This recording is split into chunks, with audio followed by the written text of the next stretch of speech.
Morning. It's great to see you all here. We're going to go ahead and begin our press conference announcing our updated numbers. Ladies and gentlemen, thank you for standing by and welcome to the update on wildfire loss data. At this time, all participants are in a listen-only mode. Later, we will conduct a question and answer session. Instructions will be given at that time.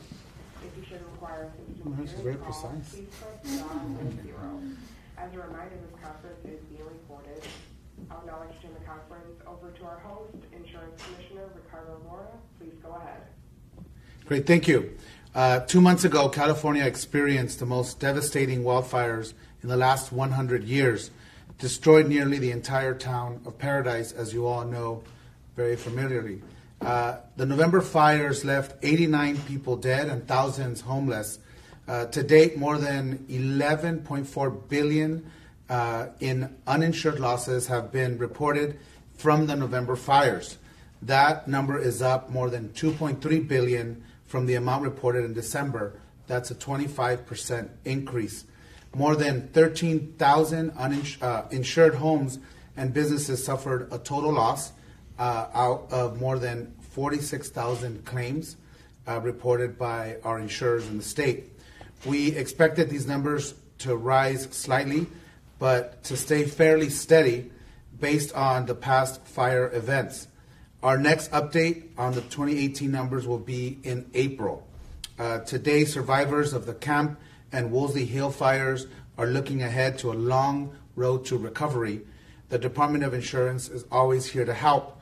To date, we have assisted more than 5,000 survivors in the November fires. To the residents of Paradise, Butte, Malibu, Los Angeles, and the other communities who have lost so much, we stand with you on this long road to recovery. The Department of Insurance staff have been on site on all affected areas, providing expertise and counsel to our wildfire survivors. We have been at local assistance and disaster recovery centers in both Northern and Southern California in response to the wildfires. We deployed law enforcement personnel and have the department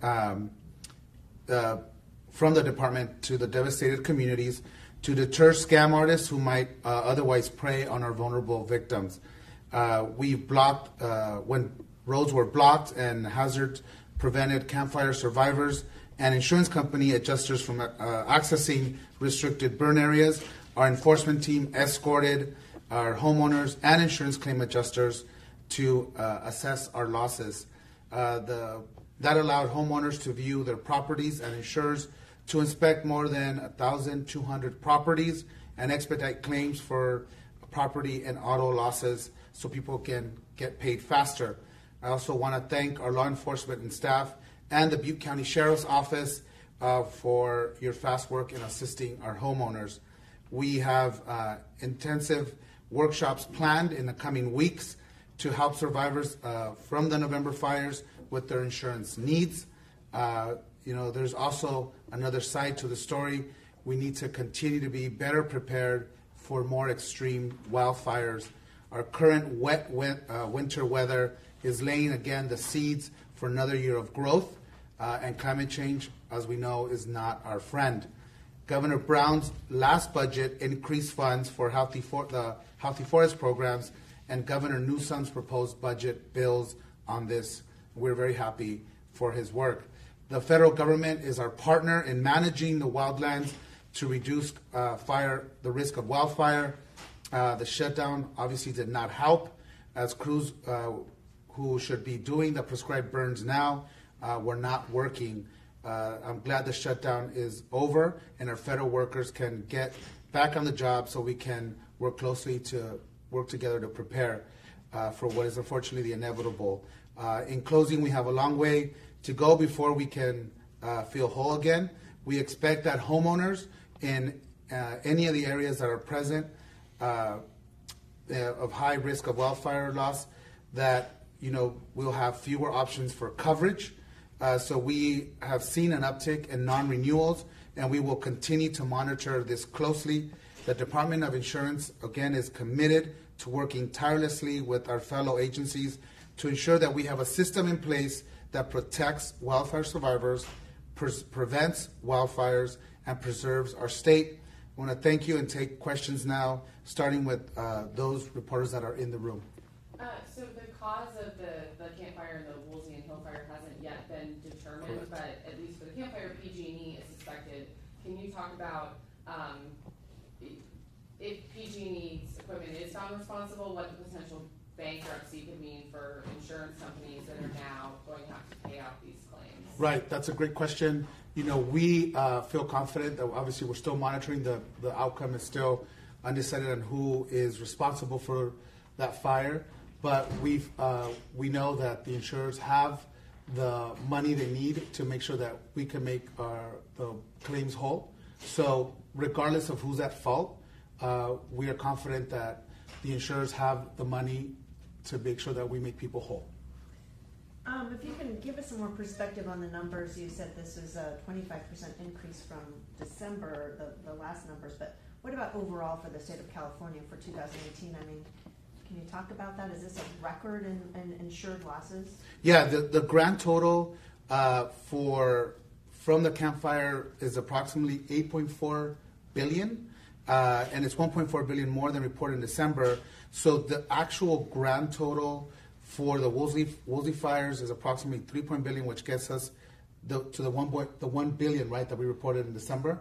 So overall numbers, we still assume that we're going to have a higher uptick. So overall insurance loss from wildfires in 2018 are approximately $12.4 billion, and that we equate to $11.4 billion we reported today from the November fires. $935 million in losses reported for the Carr and Mendocino complex fires in 2018, which stays steady in our latest reporting. So is that, I mean, for 2018, are those numbers bigger than you've ever seen? I mean, obviously we had the North Bay fires the year before, but give us some... Yeah, no, this is unprecedented for us. And we're going to continue to monitor as things tend to steady. We're going to continue to see uptick in the fire losses. And this is just for insured. Obviously, Cal Fire's numbers have uninsured properties. They have big structural stuff. So we're also monitoring all those issues as well. So this is, these are massive numbers for us here in California. And unprecedented numbers. And unprecedented numbers. Okay. You mentioned non-renewals, and we also know of one insurance company that's gone under amid all of this. How long can we keep doing this? And what needs to change? Right. So, as you may recall, we did legislation last year to make sure that we prevent these non-renewals, especially for folks that have a partial loss or haven't lost their property.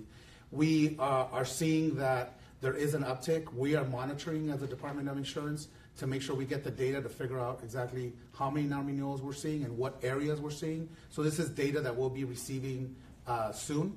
Unfortunately, we didn't have this bill in place, last year, so we can't predict where and when this is happening, but know that we have the FAIR plan as an option, and we also want to encourage people to shop around if this happens to them. So again, we are standing ready to help, and we are assessing folks, especially when we go in the next coming weeks to Paradise, to give them the options they have should they start seeing non-renewals happen. But are you worried we're headed towards a future where people in the foothills and in the forests aren't going to be able to look to traditional insurance for much longer? Well, I mean, we're not there yet. But of course, we want to make sure that we're monitoring the situation. And right now, we don't feel that this is an area that we should be alarmed about. But we are monitoring it. I don't know what the future looks like, but we want to make sure we're continuing to address it and stay vigilant in terms of how many non-renewals, where they're happening, when they're happening, so that we can give people the options they have. Of course, we have the FAIR plan, which is the option of last resort. But we want to make sure that there's an option available for folks that are living currently in these sensitive areas. Any other questions? Any particular reason for the uptick? I mean, or is it just kind of standard lift as you keep assessing these damage losses? Yeah, we're in uncharted territories. We haven't seen this before and the magnitude of this. So what we want to do is make sure that when this steadies out, that we're able to assess the data to inform us of where this is happening and how we can prevent this from happening, and what are the options that our Californians have, especially in these very sensitive areas. And so we're monitoring, we're out there, and we're going to continue to be out there. If there are no more questions, we can take some questions from the phone if there are any. Thank you, ladies and gentlemen. If you wish to ask a question, please press star and then 1 on your touch-tone phone. You will hear a tone indicating you have been placed in queue. You may remove yourself from queue at any time by pressing the pound key. If you are using a speakerphone, please pick up the handset before pressing the numbers. Once again, if you have a question, please press star and then 1 at this time. Our first question is from Paul Rogers with San Jose Mercury News. Please go ahead. Hi, I just wanted to clarify and make sure I understood the main numbers. There was a little bit of cutout on some of the audio. You said 11.4 billion in insured losses. Correct. I think. And Yes. so what was the number of uninsured losses? What's the dollar amount for that? We don't have that data. This is the data that we get from our insurers that are reporting directly to the department. Any ideas? I think Cal Fire had some estimates that we can get to you all. Yeah, we can follow up. We'll follow up with those, but you're right. The data we're just reporting today is from insured losses, which is, under our jurisdiction, and the numbers that we get from the different insurance companies. And do you recall what those Cal Fire numbers are? I mean, I have this vague recollection from November that the number was something like 12 billion, and then 9 was insured, or something like that. Yeah, I don't have them in front of me, but we'll make sure we follow up with that information for you. Yes, we'll follow up. Finally, again, sorry if you touched on this already, but putting that 11.4 billion in context, has there ever been a California disaster when you adjust for inflation that was that high? For example, earthquakes, things like that. When's the last time we've had numbers that high? We could do a quick search. I don't recall. It's destructive ever, but I don't know Yeah, in it's terms definitely of dollars. it's definitely one of the most damaging and destructive. I don't know what the dollars amount that were assigned to those other disasters, but we'll see if we can get you some quick numbers from the department. Yeah, if you could put out either on your Twitter feed or Facebook or somewhere what you agree is the most up-to-date uninsured number, I think that'll help. That'll help the public understand the context of the new numbers. You're right. We'll do that. Thank you. Okay. That's a good point. Thank you. And our next question is from Ann Mulkern with Climate Wire. Please go ahead. Hi, can you hear me? Yes. Okay, I just wasn't sure if I'd taken myself off mute. Can you give a few more details on the number of cancellations? Do you have a specific number of insurance companies or number of people who've not been renewed? We don't have a set number because, as we get complaints into our hotline, we're assessing, we assess those individually. I don't think we have specific amounts of where they're happening. We know they're happening, for example, we have cases in Placer County, we have places obviously in Paradise and Oakland. We don't have in general. Maybe that's something we can also try to obtain for you. Yeah, I had heard that some of the insurance companies were not renewing in specific zip codes. So if you have anything specific on that, I would like to find out more about that. And then another question I would ask along those lines is, I've been talking to experts who are saying that something needs to change in terms of the insurance policies of California. With Prop 103, there's limits on how much insurance companies can raise their rates, and there's a delay in doing that. And meanwhile, we've got these record-breaking wildfires, and that people maybe need more of a signal in terms of their insurance companies that they should not be living in certain areas. I know that the prior insurance commissioner has been very resistant to that sort of signal, saying the houses are already there. But meanwhile, I've also been told the rest of ratepayers in California are picking up the cost. If these insurance companies can't raise rates in the areas that are higher risk, then they're going to pass those costs along to other people. So what are your thoughts on that, and in terms of addressing that issue in the future as we're facing wildfires that are billions of dollars each year in cost? Right. Definitely we need to have a comprehensive conversation when it comes to where we're building, how we're building, and obviously how we move forward in terms of local land use management and policies. That's a conversation I've always said we need to have with our local elected officials, and one that we will have. But again, the structures are already there. We have to make sure that we have the proper protections for the folks that are living in these communities already. And the other issue is that we really haven't talked about is being uninsured, which is a massive problem here in California, where folks don't have the proper coverage. And so when these disasters strike, that's when people understand that maybe they can't rebuild entirely because they're underinsured. So it's something that that I'm putting our team to task to help us figure out how do we get the word out, and how do people how do we encourage them to assess what their coverage is, especially given now if you live in one of these sensitive areas. So it's a conversation we need to have. It's a conversation that is important, especially as we talk about future land use policies in our state. So what do you say to homeowners who are living in, to follow up on her? Yeah, and there's a question in the room, and then we'll come back to you. What can you do for homeowners who are getting their dropped by their insurance carriers? My parents live in Placer County, Right. so at a high fire danger area, and AAA, after decades of being customers, they just Right. they dropped them.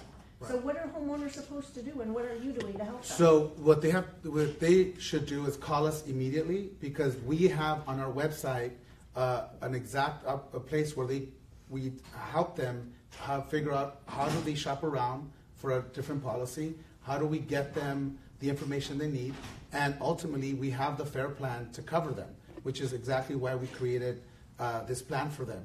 And look, this is a reality for so many people. So we are standing by. We have our call center that is addressing these type of questions. So we want people to know that we are there, we have a resource, and we have a way to help them shop around so that they can find insurance for themselves and for their properties. It's critical. And you had a follow-up. My follow-up is, it might be too soon, but I wanted to ask, as you probably know, last year with 2 years ago, 2017 fires, there was a spike in cost for rebuilding, where many people that thought they had enough insurance all of a sudden were 200,000, 300,000 underinsured because the cost of rebuilding went up so much. Is that something that you're seeing already? And if not, is there anything you can put in place to help people in that regard? Or moreover, going forward, Right. Is that something that you're looking at in terms of sort of encouraging insurance companies or encouraging people to maybe have a balloon policy or something extra to make sure that they have enough coverage in a disaster, especially people in these high-risk areas? Right. So the first part, it's important for us to understand the complexity of each single claim, and making sure that we look at the overall circumstance of that specific property. When we look at, there's all these things that are happening, labor shortages, environmental issues when it comes to rebuilding in that same property that might be specific to that individual parcel. And so each situation is unique, and that's why it is important for folks to communicate with our department so that we can help them assess and go through the process.